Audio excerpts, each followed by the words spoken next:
개혁과 형통이란 말은 잘 어울리지 않는 것 같아요. 개혁을 하면 보통 많은 반대와 저항에 부딪히기 마련이잖아요. 그래서 개혁자들은 고난을 통과하게 됩니다. 마르틴 루터도 그랬어요. 95개조 반박문을 붙이고 나서 그는 로마 카톨릭으로부터 파문당했고 신성 로마 제국의 추적을 피해 도망 다녀야 했어요. 여러 고난을 겪었습니다. 그러나 결국 복음이 승리했어요. 오늘 본문의 히스기야도 마찬가지입니다. 그는 유다 역사상 가장 과감한 종교개혁을 단행했어요. 오랜 관습과 전통을 타파하는 일이라 반발이 매우 컸을 것이에요. 하지만 성경은 그가 어디로 가든지 형통했다고 기록합니다. 도대체 어떻게 이런 일이 가능했을까요? 히스기야가 개혁을 하면서도 형통할 수 있는 비결은 무엇이었을까요? 오늘 말씀을 통해서 어디로 가든지 형통하려면 어떻게 해야 하는지를 생각해 보겠습니다. 첫째로 믿음의 어머니가 중요합니다. 1절부터 3절에 이스라엘의 왕 엘라의 아들 호세아 제3년의 유다왕 아하스의 아들 히스기야가 왕이 되니 그가 왕이 될 때에 나이가 25세라 예루살렘에서 29년간 다스리니라. 그의 어머니의 이름은 아비여 스가랴의 딸이더라. 히스기야가 그의 조상 다윗의 모든 행위와 같이 여호와께서 보시기에 정직하게 행하여. 지금 북이스라엘 마지막 왕 호세아 3년이면 망하기 6년 전이에요. 당시는 호세아에 대한 아수르의 괴롭힘이 극에 달했던 때고요. 이스라엘과 평생 라이벌이던 아람도 이미 아수르에게 멸망당했고 아람의 수도 다메섹에는 아수르의 거대하고 화려한 제단이 설치되었어요. 그래서 이걸 히스기야의 아버지 아하스 왕이 보고 반해가지고 그 모조품을 예루살렘 성전에 설치한 것 기억하시죠? 히스기야는 이런 상황에서 자랐습니다. 그리고 11살에 공동 통치자로 즉위하여 통치 수업을 받습니다. 히스기야의 어머니 이름은 아비인데요. 아비야를 줄인 이름이에요. 여호와는 내 아버지이시다 라는 뜻이에요. 그리고 그 아버지 스가랴는 여호와는 기억하신다 라는 뜻의 제사장이에요. 아주 잘 믿는 집안이었다는 거죠. 히스기야 아버지가 누구죠? 북이스라엘 왕들보다 더 악을 행한 아하스잖아요. 그런데 이 아하스가 그래도 신결혼을 시켰던 거예요. 아버지가 자기 선택이 아니죠. 아버지 요담의 선택이었어요. 그러니까 요담이 그 상처 때문에 성전에 들어가진 않았죠. 우시야 그 아버지. 그래도 아들을 신결혼 시켰네요. 그래도 어떻게 이렇게 가장 악한 왕 밑에서 가장 성군이 나올 수가 있죠? 바로 이것이 답입니다. 아버지가 가장 악하니까 아들이 훈련이 된 거예요. 아하스가 얼마나 악한지 잊어버리셨을 것 같아서 다시 한번 상기시킵니다. 자기 열심이 많은 사람은 남의 말을 듣지 않아요. 자기 성취가 중요하기 때문에 자녀쯤은 또 낳아도 되기에 기복을 위한 것은 못할 것이 없는 거예요. 자녀가 우상이니까 자녀를 불 가운데 지나가게 하면 자기의 권자가 가문이 집안이 지켜질 것이라는 이 미신 같은 이것을 믿고 자녀를 죽이는 것, 이것이 너무 아이러니하지 않습니까? 그러니까 자식을 위하는 우상으로 다른 자식을 죽이는 거예요.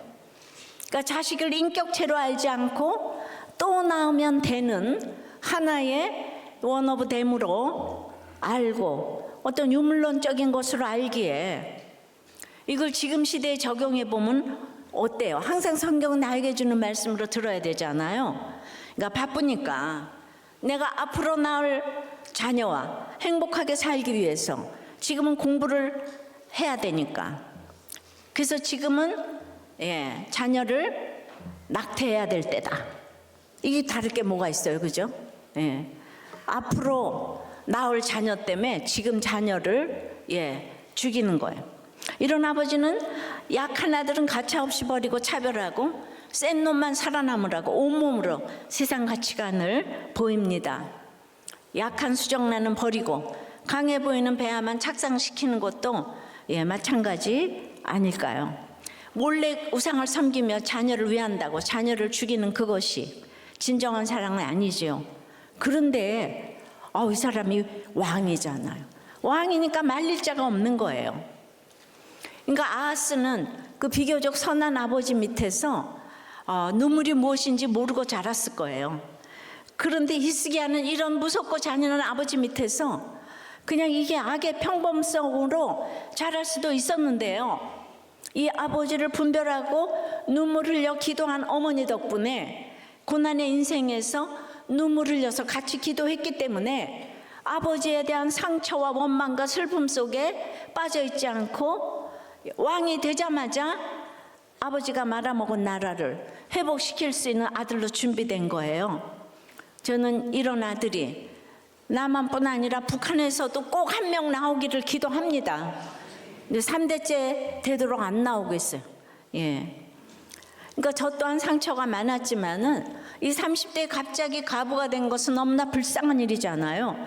그런데 그 전에 이미 저는 주를 위해서 살게 해주세요를 너무 부르짖었기 때문에 그 환경에 매몰되지 않고 남편이 간 그날부터 사명을 지금까지 감당하게 하신 거예요. 왜죠? 그때까지 살았던 그 환경의 체감 온도가 저에게 너무 힘들었기 때문에 남편이 가고 내가 복음을 전할 수 있다는 것만도 너무 감사해서 쟁기 잡고 뒤돌아보지 않고 여기까지 오게 하셨다고 생각합니다. 우리 절대치의 고난, 남들이 보기에 그게 무슨 고난이야. 근데 어떤 고난을 통해서도 사명을 찾으면 그게 최고의 고난이 되는 거예요. 그래서 고난이 축복이라고 다시 한번 부르짖습니다. 왜냐하면 인생이 짧기 때문이에요. 제가 오늘 왜 이 큰 거를 꽂고 나왔나. 이게 밑동 잘린 나무를 지금 보여주고 있어요. 결혼식에서 꽃 하나 골라와가지고 요거를 요렇게 테이프로 만들어가지고 영원히 기억하라고 밑동 잘린 나무. 너무 안 어울리지만 영원히 기억되시겠죠? 아하스 앞에서는 입도 못 벌리던 어머니 아비는요, 아버지 아하스는 변화시키지 못했을지라도 그 눈물로 부끄러운 구원은 얻었기 때문에 아하스가 마태복음에 기록되지 않았을까요? 그 아픔의 눈물을 보며 아들은 성군으로 키웠고, 그런데 그 손자 므낫세는 또 전대미문의 악한 길로 갔지만은 마지막에 회개해서 부끄러운 구원을 얻게 하셨기 때문에 그래도 이 아비의 남편, 아들, 손자까지 구원을 얻게 하셨다고 봅니다. 한 사람 어머니의 믿음이 얼마나 중요한가 알 수 있습니다.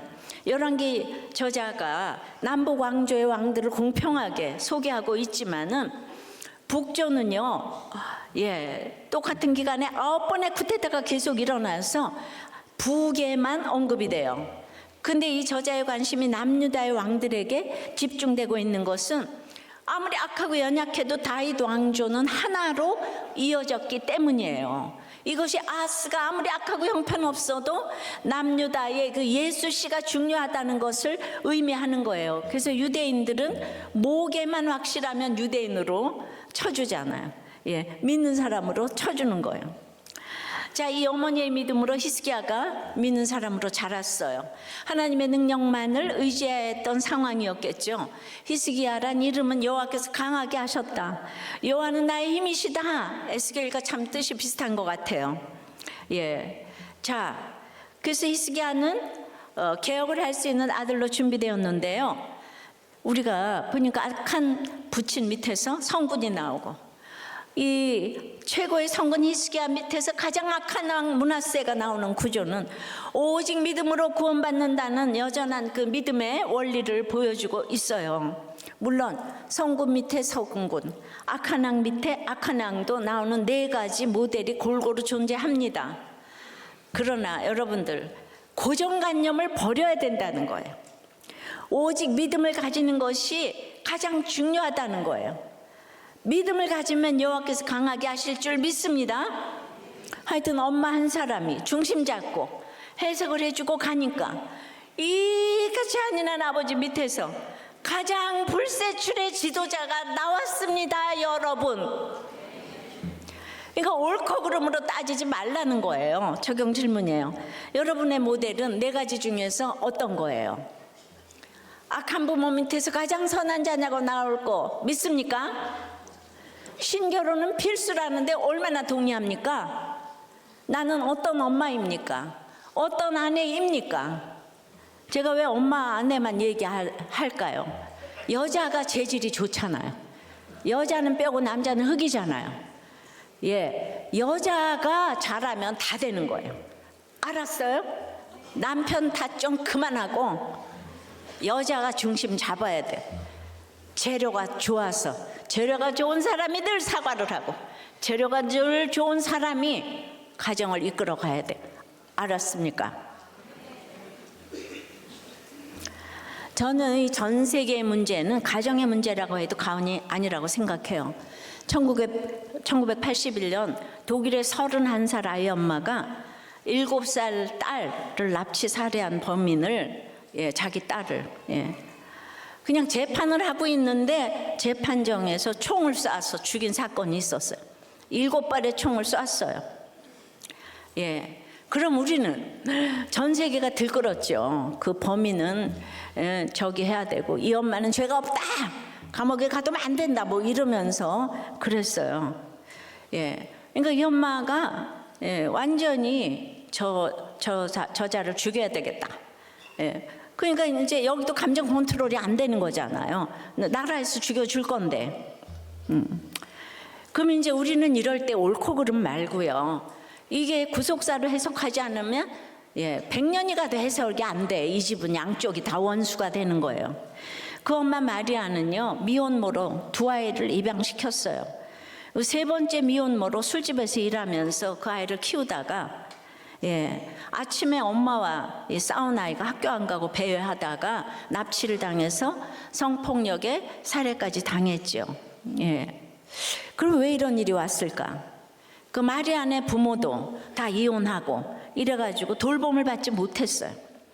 가정이란 게 없어요. 마음대로 성관계하고 중고등학교 때부터 아이 낳으면 남자들이 책임 하나도 안 지고, 그래서 벌써 고등학교 때 2아이를 낳았어요. 입양을 시켰어요.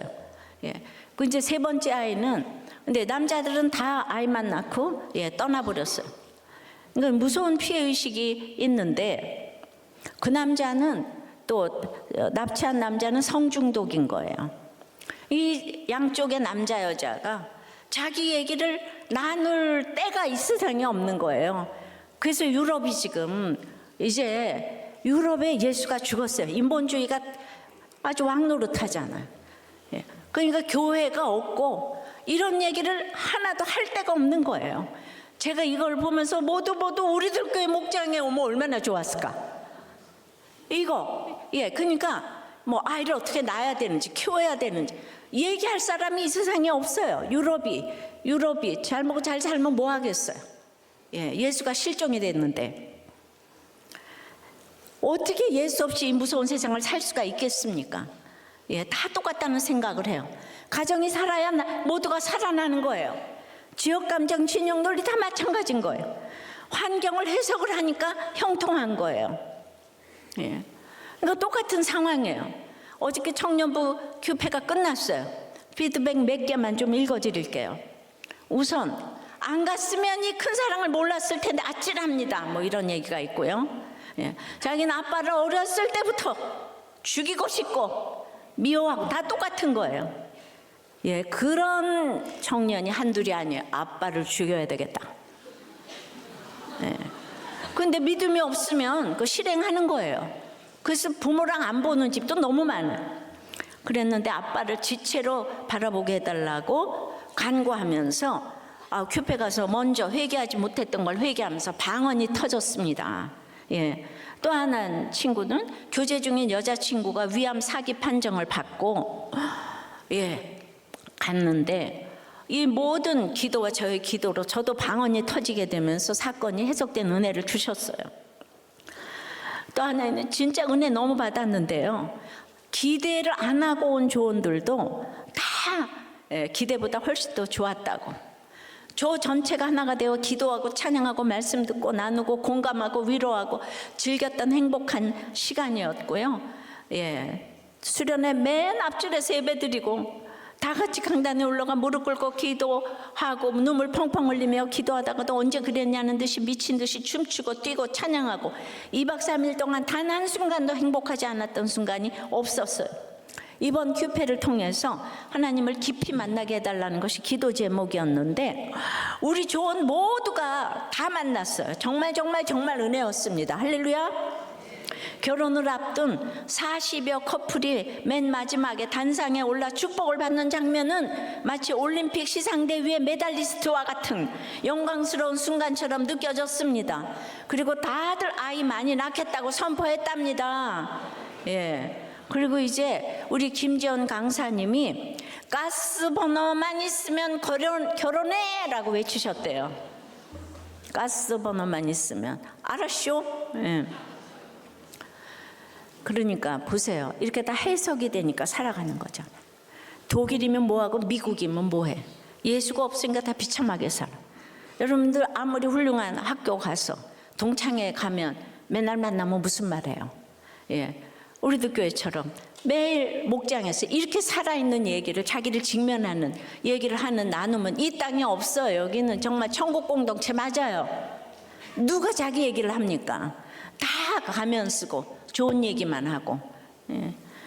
자, 이렇게 믿음의 어머니로 아버지로 준비되어 만나는 것보다 더 귀한 일이 없기 때문에 우리 청년들이 이혼을 안 하잖아요. 아이도 많이 낳잖아요.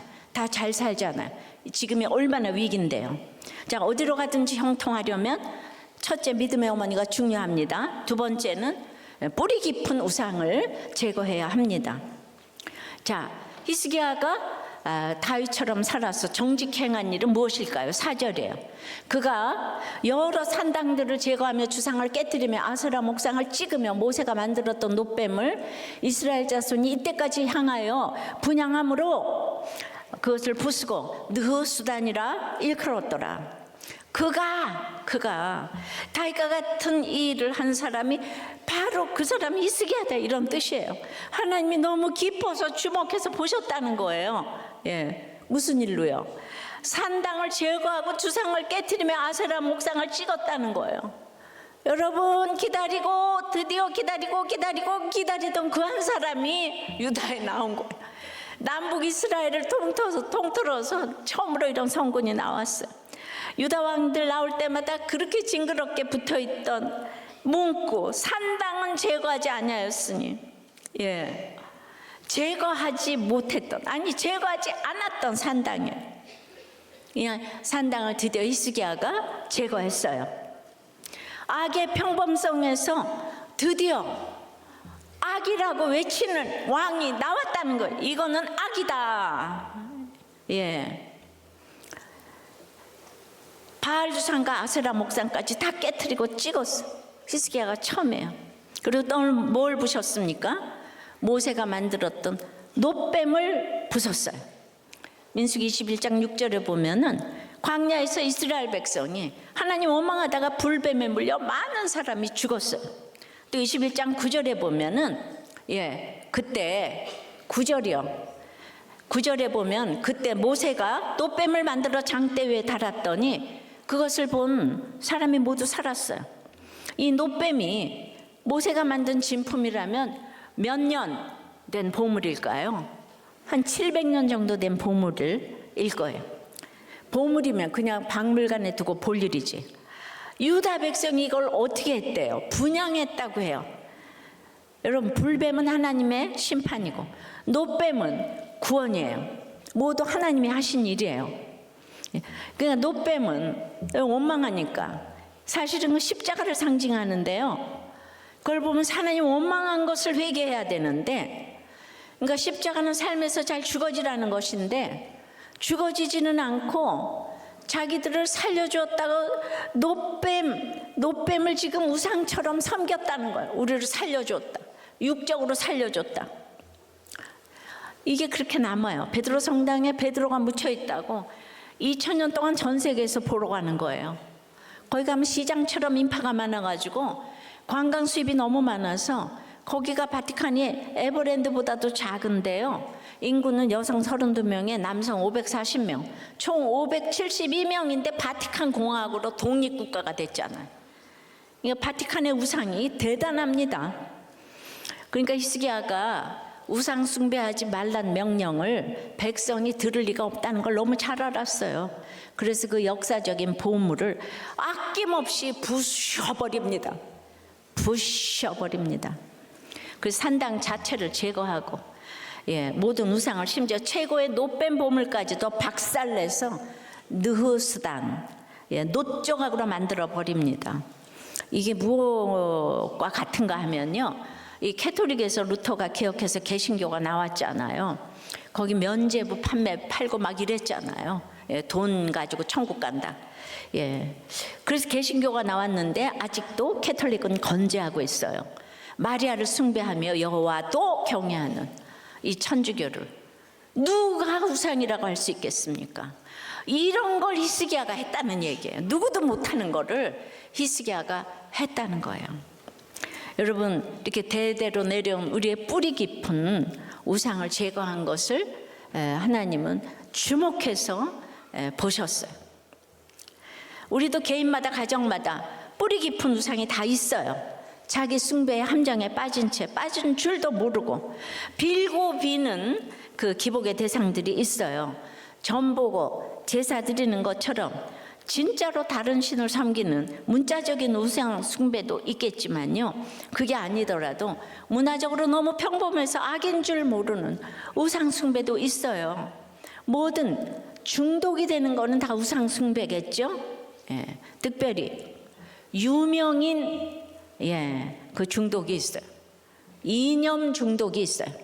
음주, 유흥, 흡연, 도박, 쇼핑, 게임, 로또, 일, 승진, 돈, 명예, 건강, 가족, 특히 자식의 입시와 취업과 성공, 그 자체로요, 나쁜 것이든 좋은 것이든 상관없이 우리가 중독된 것이라면 모두 우상 숭배예요. 여러분은 전부 자녀에게 중독이 돼 있죠. 대대로 내려와서 너무 익숙한 우상도, 너무 좋아서 중독된 우상도 우리 존재에 이미 너무 깊게 뿌리를 내렸기 때문에 사실 제거하는 것이 너무너무 어렵습니다. 습관처럼 익숙한 것, 중독된 만큼 좋은 것을 제거하고 깨트리고 찢고 부수는 일은 그냥 불가능에 가깝습니다. 그것 자체를 없애려고 하는 노력은 그냥 거의 다 실패로 끝나요. 그래서 특별한 하나님의 은혜가 아니고는 중독을 끊어낼 수가 없어요. 그럼 이 중독을 끊어내는 은혜를 주시는 최선의 통로가 어디예요? 이 중독을 끊어내는 통로가 이 세상에서 이 목장밖에 없어요. 자, 제가 이런 뿌리 깊은 습관이 있어요. 전통이 있어요. 중독이 있어요. 끊고 싶은데 너무 힘들어요. 나누고 고백하고 우리도 꽤 22년 사역을 통해서 임상적으로 입증이 됐잖아요. 그런데 날마다 700년을 노뱀을 보고 비나이다. 마리아를 보고 비나이다. 심지어 십자가를 보고도 비나이다. 700년을 해도 2000년을 해도 그 중독은 그렇게 해서는 안 끊어지는 거예요. 여러분들 비나이다 하면서 자기의 악함을 보겠어요? 자기의 악함은 죄인들의 공동체에서 밖에 못 보는 거예요. 죄인들의 공동체에서 거울로 투영돼서 자기를 보는 거예요. 근데 맨날 주시옵소서 하면서 자기 악을 보는 사람이 어디 있어요? 그래서 지금 한국교회가 욕을 먹잖아요. 너무 기복으로. 역대하 29장 3절에 보면요, 똑같은 병행 본문인데 히스기야 왕이 되자마자 첫째 달에 여호와의 전 문들을 열고 수리하고 라고 합니다. 아무리 아버지가 알코올 중독의 실업자의 폭행자일지라도 내가 성전이잖아요. 하나님의 성전. 먼저 내 문을 열고 오픈하며 닫혔던 마음들을 여는 역할을 해야 합니다. 내가 먼저 열어야 돼. 이것이 수리되는 첫걸음이에요. 예. 그러니까 우리는 그러죠. 아니 노뱀에게 비나이다가 뭐가 왜 잘못이에요? 자녀 위에 정한수 떠놓고 비는 것이 왜 나빠요? 예. 예수가 들어오기 전에는 그럴 수 있어요. 그때는 정한수가 예수님을 대신할 수도 있었어요. 이제는 아니라는 거예요. 이제는 예수가 들어왔기 때문에 본질을 봐야 되는 거예요. 본질을 믿어야 되는 거예요. 십자가는 내가 죽어지고 썩어지고 미랄이 되는 거예요. 가서 맨날 비나이다 비나이다 해서 되는 게 아니에요. 그래서 이런 것들을 다 이렇게 나눠야 되는 거예요. 죄인의 공동체에 가서 나눠야 되는 거예요. 맨날 좋은 얘기, 아름다운 얘기만. 아니 인간이 악하고 음란한데 무슨 좋은 얘기, 아름다운 얘기 할게 뭐가 있겠어요. 그런데 듣기 싫어하는 거예요. 그래서 다 내려놓고 가서 비나이다만 하는 거예요. 700년 동안 모세가 세운 노뱀도 하나님은 부셔야 되는 거예요.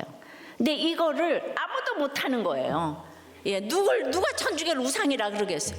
이단이라 그러겠어요? 못해요. 세력이 대단하지 않아요. 그래서 점점 성경을 알아갈수록 인생이 슬픕니다. 말할 수 없는 것들이 너무 많아서요. 예, 적용 질문이에요. 변할 수 없는 나의 뿌리 깊은 우상은 무엇입니까?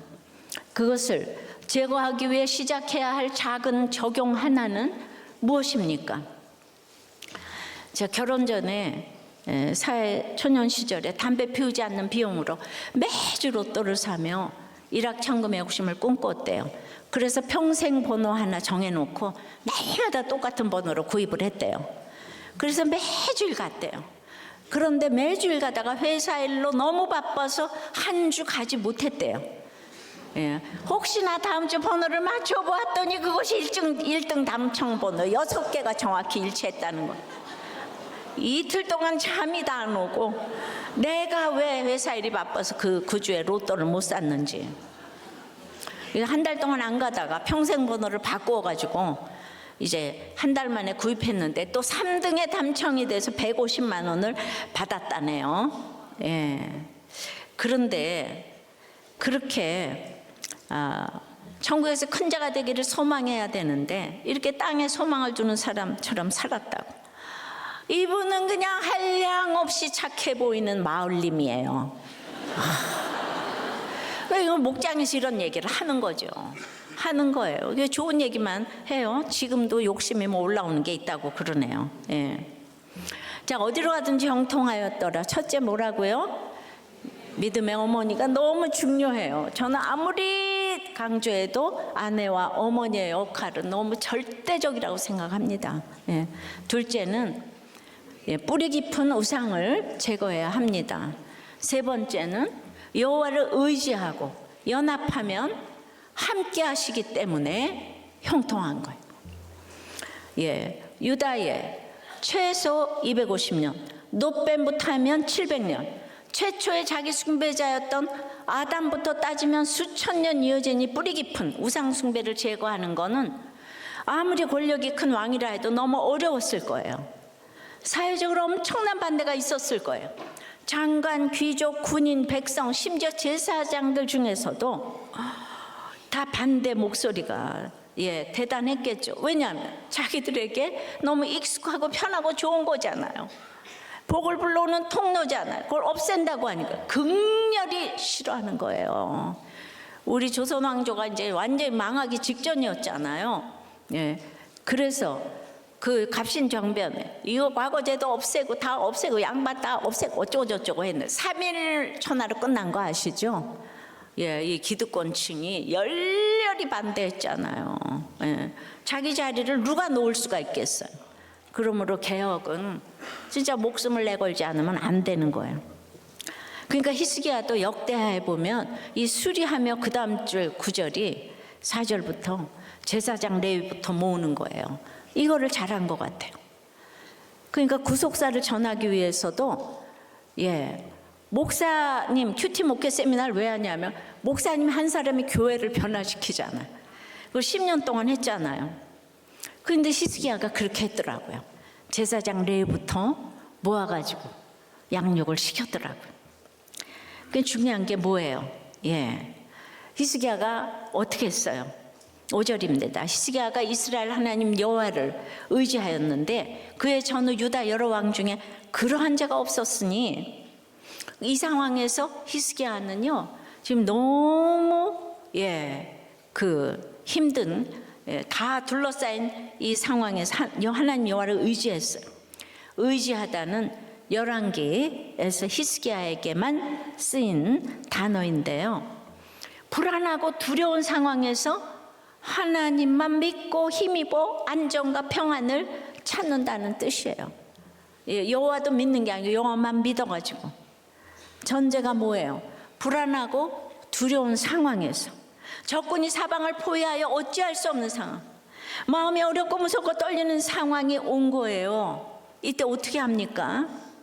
우리 문제 하나 생기면 학연, 진연, 인연 그냥 다 찾아다니잖아요. 저마다 구원자를 찾아 헤매지만은 다 헛된 수고로 끝나는 거예요. 그래서 결국 어디까지 생각합니까? 죽음이에요. 이렇게 살 바에는 죽어야겠다. 이것이 하나님 떠난 인간이 스스로에게 내리는 가장 큰 악이에요.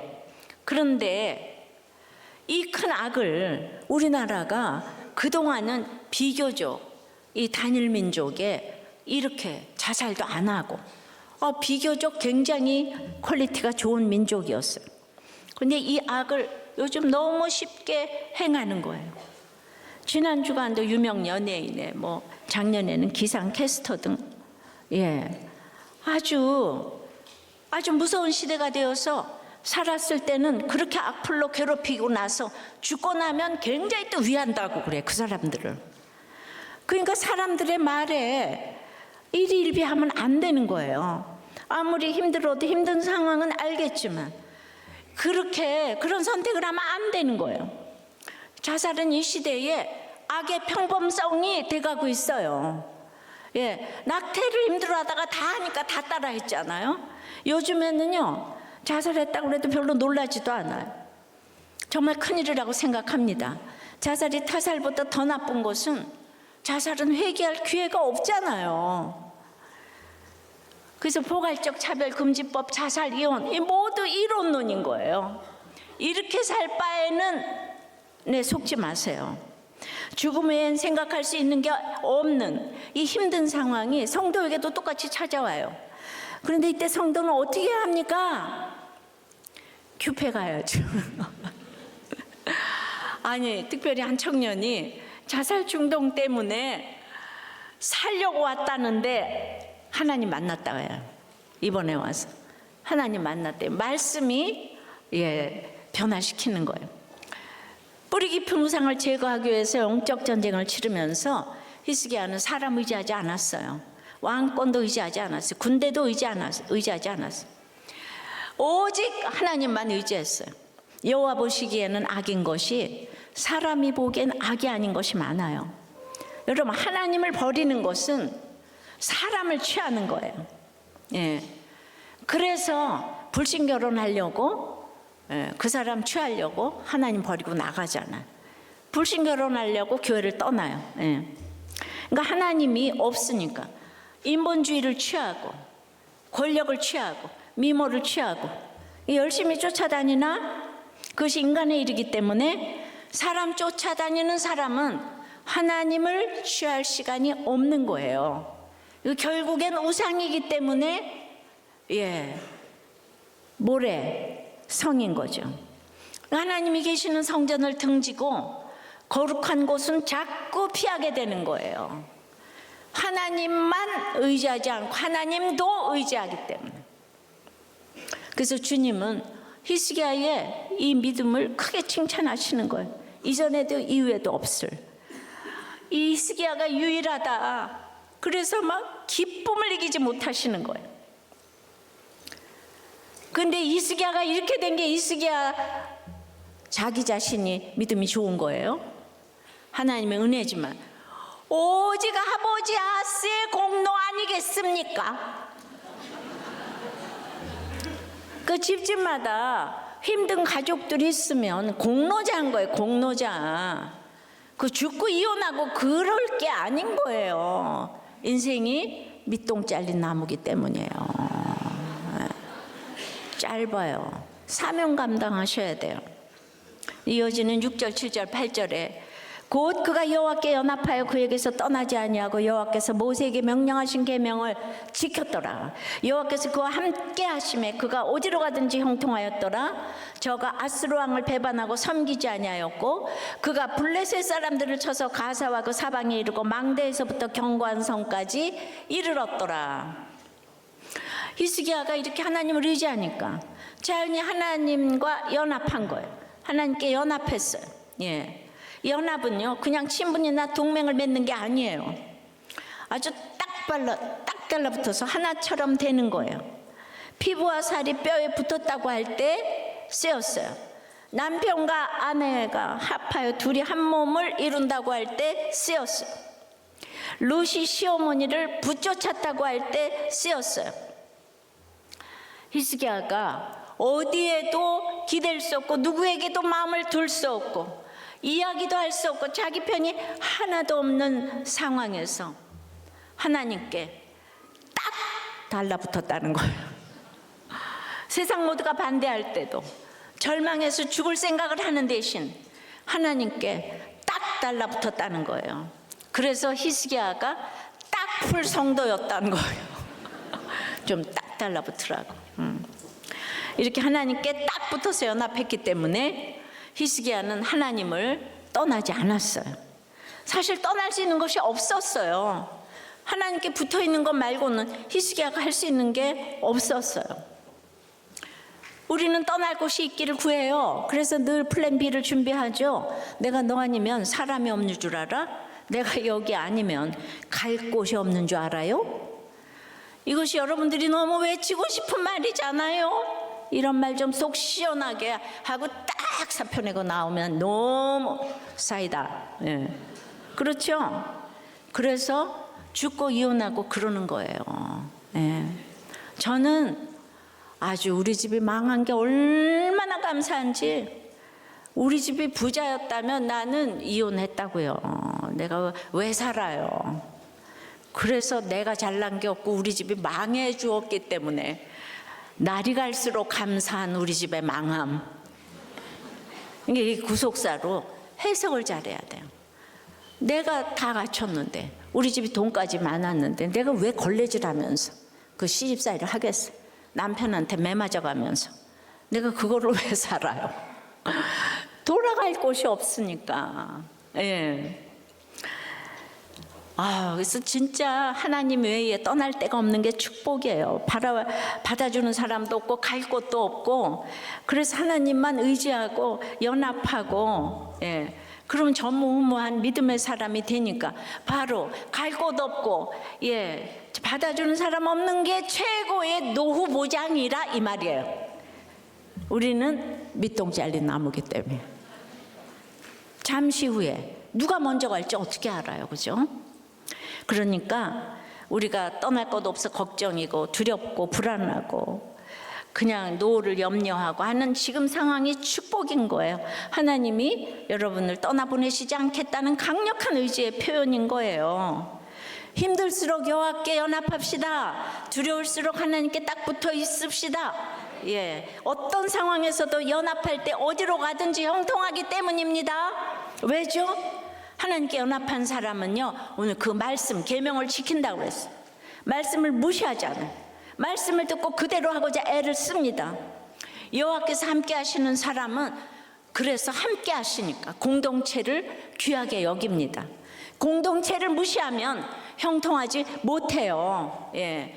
여러분들이 아무리 로타리 클럽 가봐요. 일주일에 만나서 하는 대화가 뭐예요? 다 세상 얘기밖에 더해요. 그러니까 이런 공동체가 이 세상에 어디 있어요? 형통하였더라. 예, 그 해당하는 원형 사칼 동사는 지혜롭게 행하다, 이해하다, 통찰력 있다, 번영하다, 가르치다, 다양한 의미를 내포하는 동사예요. 이것이 구약에서 24번 사용됐는데 본문에서는 아세킬, 그게 변형이 돼서 아세킬로 쓰였는데 여기에는 번영하다, 성공하다라는 의미로 사용이 됐어요. 맞습니다. 형통은 구원 때문에 지혜롭고 통찰력이 있고, 예, 가르치다라는 말이 맞아요. 그래서 사명 때문에 번영하고 성공하게 하시는 것인 줄 믿습니다. 그러니까 히스기야가 구체적으로 국내적으로는 종교개혁의 성공을 이루었고, 국외적으로는 오늘 아수리안 종속으로부터 자유와 블레셋 정복의 성공을 이루었다는, 국내외적으로 성공과 번영을 했다는 거예요. 히스기야가 이런 형통을 받았기에 종교개혁에 성공을 한 거예요. 그러면 이게 역사적으로 보면 유다의 군사력으로 이걸 이긴 게 아니에요. 지금까지 아수르가 너무 강한데, 그때 아수르가 사르곤 2세가 갑자기 전쟁에서 죽었어요.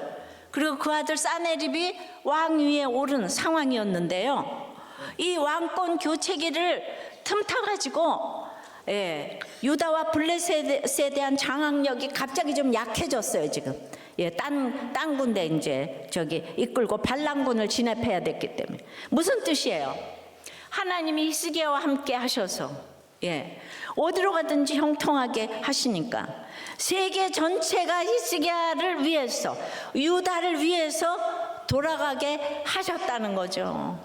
우리가 하나님과 연합하여 하나님과 한편이 되면 우리가 온 우주의 중심이 되는 줄 믿습니다.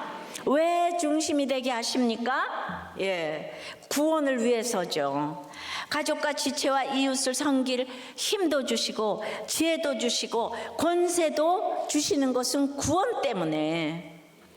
그래서 형통의 결과는 지혜롭게 통찰력을 가지고 잘 가르치는 거예요. 천하만민이 복을 받아요.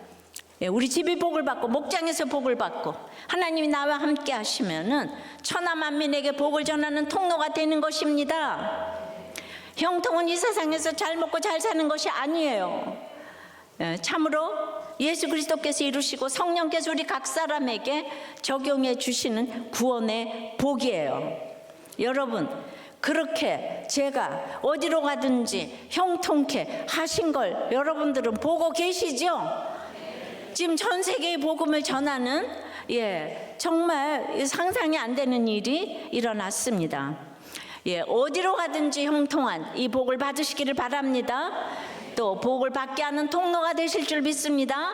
적용 질문이에요. 지금 두렵고 불안하고 걱정되는 일은 무엇입니까? 그래서 하나님을 의지하고 연합하고 하나님이 나와 함께 하심을 믿습니까? 일이 뜻대로 안 풀리는 것과 내가 하나님 편에 온전히 서 있지 못한 것 중 무엇에도 애통합니까? 복받기만을 바랍니까? 가족과 지체의 이웃을 복받게 하는 통로가 되기를 바랍니까?